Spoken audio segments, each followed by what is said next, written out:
This is my student support system. Keep watching, keep learning. Hello, welcome to my student support system. आज की anatomy की class में आप सबका स्वागत है। आज हम स्टडी करेंगे स्पाइनल कॉर्ड और स्पाइनल नर्व्स के बारे में। ये नर्वस सिस्टम का तीसरा लेक्चर है। बाकी लेक्चर आप देख सकते हैं चैनल पर विजिट करके। ये लेक्चर आप हिंदी में देख रहे हैं। यदि इसी लेक्चर को आप इंग्लिश में स्टडी करना चाहते हैं, देखना चाहते हैं, तो आई बटन पे क्लिक करें। वहाँ से आपको इंग्लिश लेक्चर का लिंक मिलेगा, या आप डायरेक्ट चैनल को भी विजिट कर सकते हैं। स्पाइनल कॉर्ड क्या है? Spinal cord central nervous system का एक पार्ट है। आप जानते हैं कि ब्रेन और स्पाइनल कॉर्ड ये दोनों सेंट्रल नर्वस सिस्टम के पार्ट हैं। तो ब्रेन हम ऑलरेडी स्टडी कर चुके हैं। आज हम स्पाइनल कॉर्ड को स्टडी करेंगे। स्पाइनल कॉर्ड मेडुला ऑब्लोंगेटा के जस्ट बाद से शुरू होती है और फर्स्ट लंबर वर्टिब्रा के निचले बॉर्डर तक ये फैली होती है। ये वयस्क एक पुरुष में लगभग 45 सेंटीमीटर लंबी होती है और छोटी अंगुली की बराबर मोटाई होती है। Coverings of spinal cord. Spinal cord brain की तरह ही 3 लेयर्स ऑफ टिश्यू की कवर होती है, जिसे हम स्पाइनल मेनिंजेस कहते हैं। ये हैं ड्यूरामेटर, जो सबसे बाहर की परत है, एरेक्नोइड मैटर मिडिल लेयर होगी, और पाया मैटर ये सबसे भीतर की इनर लेयर होगी। स्पाइनल कॉर्ड मोटे तौर पर एक सिलेंड्रिकल होती है, पर थोड़ा सा ये दबी हुई होती है आगे और पीछे से, एंटीरो पोस्टीरियरली ये चपटी होती है। ब्रेन की तरह इसमें भी CSF होता है, अंदर की तरफ भी और चारों तरफ। जो सब एरेक्नोइड स्पेस है वहां भी CSF होता है।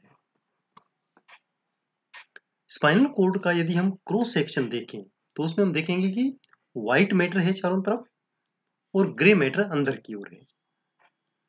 स्पाइनल कॉर्ड का जो व्हाइट मैटर है उसमें मुख्य रूप से न्यूरॉन्स के बंडल्स होते हैं।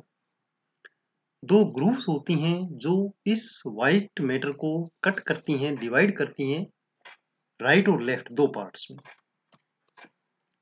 एक एंटीरियर मीडियन सल्कस है, ये वाली, जो थोड़ी चौड़ी है, ब्रॉड है, और एक पोस्टीरियर मीडियन सल्कस है जो नैरो है। स्पाइनल कॉर्ड का जो ग्रे मैटर है वो लगभग एच शेप की आकृति का लिए हुए होता है, या बटरफ्लाई की आकृति का होता है। ये जो एच शेप है उसमें 3 पेयर्स कॉलम्स होते हैं, 2 पोस्टीरियर, 2 लेटरल और 2 एंटीरियर। तो जो पोस्टीरियर कॉलम है वो सेल बॉडीज से बनते हैं, जो शरीर के विभिन्न भागों से प्राप्त जो संवेदी जो इम्पल्स आते हैं, सेंसरी इम्पल्स आते हैं, उनसे स्टिमुलेट होते हैं। इन कोशिकाओं के नर्व फाइबर्स स्पाइनल कॉर्ड के जो व्हाइट मैटर हैं उसको बनाते हैं, और जो सेंसेशन आए हैं उनको ब्रेन तक पहुंचाने का काम ये करते हैं। ठीक है। एंटीरियर कॉलम जो हैं ये लोअर मोटर न्यूरॉन के सेल बॉडी से बने होते हैं, जो अपर मोटर न्यूरॉन या कनेक्टर न्यूरॉन द्वारा स्टिमुलेट होते हैं, और पीछे जो पोस्टीरियर कॉलम है उसके साथ मिलकर रिफ्लेक्स आर्च भी बनाते हैं। जो लेटरल कॉलम है वो ऑटोनॉमिक नर्वस सिस्टम के पार्ट होते हैं, उनमें उनके न्यूरॉन होते हैं। ये lateral grey horn, anterior grey horn और एंटीरियर नर्व रूट से ये स्पाइनल नर्व में प्रवेश करते हैं। रिफ्लेक्स या स्पाइनल रिफ्लेक्स या रिफ्लेक्स आर्क क्या है?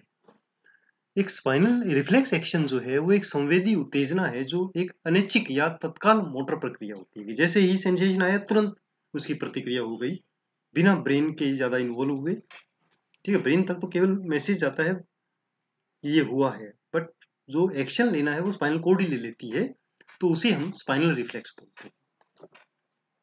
इसमें कई कनेक्टर और मोटर न्यूरॉन्स जो सेंसेशन आते हैं वो एक्ट करते हैं, स्टिमुलेट हो जाते हैं और वो एक्शन ले लेते हैं। जैसे एग्जांपल हम ले सकते हैं कि कोई भी गर्म वस्तु से यदि हमारी अंगुली टच हो जाती है तो वो सेंसेशन स्पाइनल कॉर्ड तक पहुंचता है, और वहीं से ही मोटर नर्व्स के द्वारा वापस सेंसेशन आता है हमारी मसल्स, हाथ की मसल्स के लिए, और वो उस अंगुली को रिमूव कर लेते हैं उस ऑब्जेक्ट से, तो उसे हम स्पाइनल रिफ्लेक्स कहते हैं। ये जो एक्टिविटी है वो इंटर न्यूरॉन्स के द्वारा सामंजस्य उसमें बिठाया जाता है कि वो इंटर न्यूरॉन होते हैं वो सेंसेशन को रिसीव करते हैं और मोटर न्यूरॉन्स को सेंसेशन भेजते हैं ताकि मसल्स तक मैसेज जाए और वो अंगुली को उस स्टिमुलेश से हटा ले। ये प्रक्रिया बहुत तेजी से होती है और इस प्रक्रिया को ही हम रिफ्लेक्स आर्क के रूप में जानते हैं। इसे हम इस पिक्चर की सहायता से भी समझ सकते हैं कि ये हमारी स्किन है, यहाँ पर कोई स्टिमुलस आया जैसे ये पिन चुभी, तो ये सेंसेशन हमारा स्पाइनल नर्व्स के द्वारा कहाँ गया, स्पाइनल कॉर्ड में। यहाँ पर इंटर न्यूरॉन इस सेंसेशन को रिसीव करके और मोटर न्यूरॉन तक पहुंचाता है और मोटर न्यूरॉन से ये चला जाता है फिर स्पाइनल नर्व में, और कहाँ तक, जो इफेक्टर मसल्स हैं, जो हमारे हाथ की मसल्स हैं, और उस अंगुली को उस स्टिमुलस से हटाएंगी, तो ये हमारा रिफ्लेक्स आर्च कंप्लीट होता है। अब आती है स्पाइनल नर्व्स। जो स्पाइनल नर्व्स हैं वो स्पाइनल कोड से निकलती हैं और पेरिफेरल नर्वस सिस्टम का पार्ट है। ठीक है, स्पाइनल कोड जो है वो खुद सेंट्रल नर्वस सिस्टम का पार्ट है, बट इससे जो नर्व्स निकलती हैं वो पेरिफेरल नर्वस सिस्टम का पार्ट है। इसी प्रकार जैसे ब्रेन सेंट्रल नर्वस सिस्टम का पार्ट और जो क्रेनियल नर्व है वो पेरिफेरल नर्वस सिस्टम का पार्ट। ठीक है, तो जो स्पाइनल नर्व हैं वो 31 पेयर 31 पेयर्स जोड़ी हैं। ठीक है, 31 लेफ्ट साइड में निकलती हैं और 31 राइट साइड में निकलती हैं, तो पेयर्स में होती हैं। और इनका जो नंबरिंग या नेमिंग है, नाम इनका जो रखते हैं वो उस रीजन या उस वर्टिब्रा के हिसाब से रखते हैं जहां से वो निकलती है। तो इस हिसाब से हमारे पास जो 31 पेयर नर्व है वो कैसे हैं कि 8 पेयर तो सर्वाइकल नर्व हैं जो सर्वाइकल एरिया से निकलती हैं, 12 पेयर थोरेसिक नर्व हैं, 5 पेयर लंबर नर्व हैं, 5 पेयर ही सैक्रल नर्व्स होती हैं और केवल 1 पेयर कोक्सीजियल नर्व होती है। स्पाइनल नर्व्स एक कनेक्शन का काम करती हैं पूरी बॉडी और ब्रेन के बीच में थ्रू स्पाइनल कॉर्ड, क्योंकि वे केंद्रीय तंत्रिका तंत्र को शरीर के विभिन्न हिस्सों में जो संवेदी रिसेप्टर्स हैं और जो मसल्स हैं उनसे जोड़ते हैं। एक जो टिपिकल स्पाइनल नर्व होती है वो मिक्स्ड नर्व होती है, क्योंकि उसमें सेंसरी न्यूरॉन्स भी होते हैं और मोटर न्यूरॉन भी होते हैं। इसमें दो कनेक्टर होते हैं, एक पोस्टीरियर नर्व रूट होती है और एक एंटीरियर नर्व रूट होती है। ठीक है, पोस्टीरियर नर्व रूट में सेंसेशन ब्रेन की तरफ जाते हैं और एंटीरियर नर्व रूट से हमारी बॉडी के विभिन्न हिस्सों में जाते हैं और ये मिलकर स्पाइनल नर्व बनती है। यहाँ हम समझ सकते हैं इसको इस पिक्चर की सहायता से, जैसे ये स्पाइनल कॉर्ड है, यहाँ से एक पोस्टीरियर नर्व रूट आई है, एक एंटीरियर नर्व रूट है। तो पोस्टीरियर नर्व रूट से सेंसेशन स्पाइनल कॉर्ड की तरफ आते हैं और एंटीरियर नर्व रूट से ये जाते हैं हमारे शरीर के विभिन्न भागों तक। तो इस प्रकार हम ये समझ सकते हैं कि जितनी भी स्पाइनल नर्व्स होती हैं वो सब मिक्स्ड टाइप की होती हैं। इंटरवर्टिब्रल फोरामेन या स्पाइनल कॉर्ड जो है हमारी, वहां से बाहर आने के बाद स्पाइनल तंत्रिका कई ब्रांचेज में विभक्त हो जाती हैं और इन ब्रांचेज को हम रेमाई बोलते हैं या RAMI। इसमें दो टाइप की रेमाई होती हैं, कुछ आगे की ओर जाती हैं वो एंटीरियर रेमाई होती हैं और कुछ पीछे की ओर जाती हैं जो पोस्टीरियर रेमाई होती हैं। तो जो पोस्टीरियर रेमाई होती है वो नॉर्मली शरीर के बैक साइड में नर्व सप्लाई करती हैं और एंटीरियर रेमाई एंटीरियर साइड में स्किन और मसल्स इनको सप्लाई करती हैं। अब आता है प्लेक्सिस। प्लेक्सिस क्या है? जितनी भी स्पाइनल नर्व्स हैं कुछ नर्व्स को छोड़कर, जैसे T2 और T2 से लेकर T12, इन यदि 10 नर्व्स को हम छोड़ दें, 11 नर्व्स को हम छोड़ दें, तो बाकी सारी की सारी डायरेक्ट अपने ऑर्गन्स तक नहीं जाती हैं, वो आपस में जुड़कर एक नेटवर्क या जाल सा बना लेती हैं, उसे हम प्लेक्सिस कहते हैं और उसके बाद में फिर वो नर्व्स बनकर अपने ऑर्गन्स तक जाती हैं। तो काफ़ी हमारे पास हमारी बॉडी में प्लेक्सिस होते हैं, इनको हम एक एक करके स्टडी करेंगे। जैसे सबसे पहले जो सर्वाइकल प्लेक्सिस बनता है, इसका निर्माण 4 सर्वाइकल नर्व से होता है, C1 से C4 और कुछ पार्ट C5 का भी इसमें शामिल होता है। ये जो प्लेक्सिस है ये हमारा नेक में होता है, दोनों साइड में एक एक, और जो हमारा अपर वाला एरिया है, हेड, नेक और कुछ हमारे कंधे, इनको जो नर्व सप्लाई होती है वो इससे होती है। सर्वाइकल प्लेक्सस से ही फ्रेनिक नर्व निकलती हैं जो हमारे डायाफ्राम को नर्व सप्लाई देती हैं और रेस्पिरेशन में हेल्प करती है। उसके बाद आता है ब्रेकियल प्लेक्सिस। ब्रेकियल प्लेक्सिस भी शुरू नेक में ही होता है। C5 से C8 और T1 इनसे ये, इनकी जो एंटीरियर एमाई है उनसे ये बनता है। और जो क्लेविकल और जो फर्स्ट रिब है उसके बीच से ये निकलकर एक्जिला में चला जाता है। यहाँ से पूरे हाथ को जो ब्लड सप्लाई है, कंधे को, कंधे के कुछ पार्ट को ये ब्रेकियल प्लेक्सिस नर्व सप्लाई करता है। ब्रेकियल प्लेक्सिस जब ये यहाँ से आता है तो जो हैंड की, चाहे वो सेंसेशन हो, लेके आना हो, या मोटर सेंसेशन हो, दोनों को ये नर्व सप्लाई करता है क्योंकि ये मिक्स नर्व है। ब्रेकियल प्लेक्सिस से निकलने वाली जो मुख्य नर्व हैं वो है एक्सिलरी नर्व, जो डेल्टोइड और टेरिस माइनर मसल्स की सप्लाई करती है। मस्क्यूलोक्यूटेनियस, ये जो बांह है हमारी, उसकी जो एंटीरियर साइड की मसल्स है उनको नर्व सप्लाई करती है। रेडियल जो नर्व है वो आर्म और फोर आर्म, इनके जो बैक साइड में, पीछे का पहलू है, जो बैक साइड है, वहां की मसल्स को नर्व सप्लाई करती है। मीडियन नर्व फोर आर्म में, एंटीरियर साइड में, और जो हाथ की कुछ मसल्स है उनको नर्व सप्लाई करती हैं। और जो अल्नर नर्व है वो एंटीरो मीडियल साइड और बाकी जो हाथ की जितनी भी मसल्स हैं, ऊपर स्किन है, उसको नर्व सप्लाई करती है।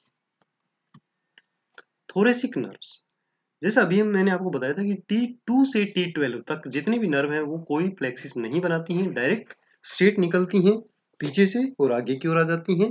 इनका जो पोस्टीरियर एमआई है वो बैक साइड में नर्व सप्लाई करता है और एंटीरियर एमआई जो इंटरकोस्टल स्पेस है वहां नर्व सप्लाई करता है। और इनको हम इंटरकोस्टल नर्व्स भी कहते हैं, जितने भी ये spinal nerves. Lumbar plexus, lumbar plexus का जो गठन है वो पहले 3 और चौथे कुछ पार्ट जो फोर्थ लंबर स्पाइनल नर्व है उससे ये होता है। यह जो प्लेक्सिस है ये जो दोनों साइड में लंबर वर्टिब्राज के जो ट्रांसवर्स प्रोसेस होते हैं उसके आगे की ओर होता है। इससे जो निकलने वाली नर्व्स हैं वो एब्डोमिनल वॉल, एक्सटर्नल जेनाइटेलिया और जो निचले अंग है हमारी बॉडी के पैर, उनको ब्लड सप्लाई करती है। लंबर प्लेक्सिस से उत्पन्न होने वाली जो सबसे मेन नर्व है वो है फीमोरल नर्व, जो पैर को ब्लड सप्लाई करती है मेनली। अन्य तंत्रिकाएं जो इससे निकलती हैं वो हैं iliohypogastric nerve, ilioinguinal nerve, genitofemoral nerve, lateral cutaneous nerve और ऑब्ट्यूरेटर नर्व। ये नर्व इस प्लेक्सिस से निकलती है। उसके बाद आता है sacral plexus. Sacral plexus spinal nerve L4, L5 और S1 से लेके S4 तक की जो एंटीरियर एमाई है उससे बनती है। ये प्लेक्सिस सैक्रम के आगे की ओर स्थित होता है। सैक्रल प्लेक्सिस बटक्स, पेरिनियम और लोअर लिम्स को ब्लड सप्लाई करता है। हमारे शरीर की जो सबसे बड़ी नर्व है जिसे हम सियाटिक नर्व कहते हैं वो इसी प्लेक्सिस से निकलती है। यह लगभग जहां से ये उत्पन्न होती है नर्व 2 सेंटीमीटर वाइड होती है और बाद में ये लोअर लेग में जाती है।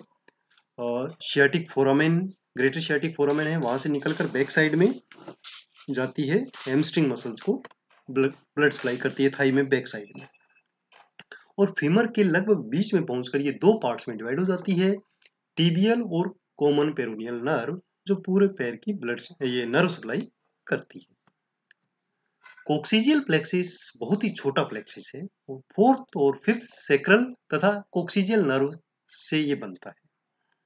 इससे जो निकलने वाली नर्व्स हैं वो एनल क्षेत्र और जो पेरिनियल क्षेत्र है वहां की जो स्किन है उसको नर्व सप्लाई करती है। ये हो गए हमारे सारे के सारे स्पाइनल नर्व्स और उनसे बनने वाले प्लेक्सिस। अब आता है स्वायत्त तंत्रिका तंत्र या ऑटोनोमिक नर्वस सिस्टम। तो ऑटोनोमिक नर्वस सिस्टम वैसे देखा जाए तो किसका पार्ट है? ये पेरिफेरल नर्वस सिस्टम का पार्ट है, बट ये जुड़ा होता है सेंट्रल नर्वस सिस्टम से। और जो ऑटोनोमिक नर्व सेंटर्स होते हैं हमारे, स्पेशली मेडुला ऑब्लोंगेटा में, वहां से ये मैसेज लेता है और ये मैसेज हमारे नियंत्रण में नहीं होते हैं, ये ऑटोनॉमिक होते हैं।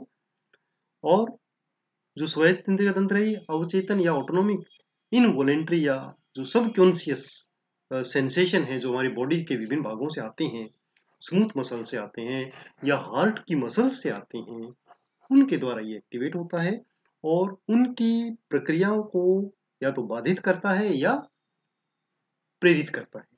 इस प्रकार एक सामंजस्य स्थापित करता है पूरी बॉडी में बिना हमारे जाने। ऑटोनॉमिक नर्वस सिस्टम में 3 पार्ट शामिल होते हैं। एक तो संवेदी न्यूरॉन्स जो हमारे जो इन इंटरनल ऑर्गन्स हैं या स्मूथ मसल्स हैं या हार्ट मसल्स हैं, वहाँ सेंसेशन लेकर आते हैं और वहाँ की स्थिति हमें बताते हैं। दूसरा पार्ट होता है ऑटोनॉमिक नर्व सेंटर्स जो हमारी सीएनएस में है, स्पेशली मेडुला ऑब्लोंगेटा में, और वहाँ से फिर वापस तीसरा जो पार्ट है जहाँ से मैसेज लेके जाएंगे motor neuron, autonomic nervous motor neuron, वहाँ से वो जो प्रभावकारी ऑर्गन है जिस तक एक्शन होना है वहां तक वो लेकर जाते हैं। तो ये 3 पार्ट्स हैं, सेंसरी, इंटीग्रेशन सेंटर और मोटर सेंटर, मोटर न्यूरॉन। जो ऑटोनॉमिक नर्वस सिस्टम या स्वायत्त तंत्रिका तंत्र है उसके 2 पार्ट्स हैं, सिंपैथेटिक नर्वस सिस्टम और parasympathetic nervous system. Sympathetic nervous system thoracolumbar outflow के नाम से भी जाना जाता है और parasympathetic nervous system craniosacral outflow के नाम से जाना जाता है। दोनों डिविजन्स में संरचनात्मक और कार्यात्मक अंतर होते हैं। वे आमतौर पर एक दूसरे के अपोजिट काम करते हैं ताकि अनैच्छिक कार्यों का एक बैलेंस या संतुलन बना रहे। प्रत्येक डिवीजन में केंद्रीय तंत्रिका तंत्र, सेंट्रल नर्वस सिस्टम और जो प्रभावकारी ऑर्गन है उसके बीच में 2 न्यूरॉन होते हैं, प्री गैंग्लियोनिक न्यूरॉन और post ganglionic neuron. Pre ganglionic neuron की जो सेल बॉडी होती है वो ब्रेन या स्पाइनल कॉर्ड में होती है और इसका एक्सोन सीएनएस के बाहर जो पोस्ट गैंग्लियोनिक न्यूरॉन है उसके साथ सिनेप्सिस बनाता है। पोस्ट गैंग्लियोनिक न्यूरॉन के जो एक्सोन्स हैं वो जाते हैं उस प्रभावकारी ऑर्गन तक और इंपल्सेस को वहां तक लेकर जाते हैं। Functions of autonomic nervous system, ये स्वायत्त तंत्रिका तंत्र ये क्या काम करता है, ये एक होम्योस्टेसिस मेंटेन करता है हमारी बॉडी में। जब सिंपैथेटिक स्टिमुलेशन होता है तो वह हमारे शरीर को रोमांचक और तनावपूर्ण स्थितियों से निपटने के लिए तैयार करता है। उदाहरण के लिए खतरे के समय में या जो पर्यावरण का जो टेम्परेचर वो एक्सट्रीम हो जाए या हमारी जो सुरक्षा है उसको मजबूत करना हो, और भावनात्मक स्टेट्स जैसे डर, शर्मिंदगी, गुस्सा, इनमें भी सिंपैथेटिक स्टिमुलेशन का वो कारण बनता है। और जो हमारी एड्रिनल ग्लैंड्स हैं उनसे हार्मोन सीक्रेट होता है, एड्रिनलिन और नॉरएड्रिनलिन, वो रक्त प्रवाह में आ जाता है। और ये जो सिंपैथेटिक स्टिमुलेशन है उससे शरीर फाइट और फ्लाइट के लिए रेडी होता है। हृदय की रक्त वाहिकाओं, फेफड़ों में एक्स्ट्रा एक्शन होता है, वो हमारे शरीर को एक्टिविटी के लिए तैयार करती हैं। मेटाबॉलिक एक्टिविटी भी बढ़ जाती है और शरीर में ग्लाइकोजन से कन्वर्ट होता है ग्लूकोज में ताकि हमारी सेल्स उस ग्लूकोज को यूज करके एक्टिविटी कर सके। और जो पैरासिम्पैथेटिक स्टिमुलेशन है उससे इसका अपोजिट हो जाएगा। पाचन, अवशोषण भोजन का और जो जेनाइटल ऑर्गन्स के जो फंक्शंस हैं उनको छोड़कर बाकी सारे फंक्शन स्लो हो जाते हैं। हार्ट रेट कम हो जाना, रेस्पिरेटरी रेट कम हो जाना, हमारा जो मेटाबॉलिक एक्टिविटी है वो कम हो जाना, ये और जो अपोजिट हो गया सिंपैथेटिक है। इस प्रकार एक बैलेंस बना रहता है और ये काम कौन करता है, ऑटोनॉमिक नर्वस सिस्टम।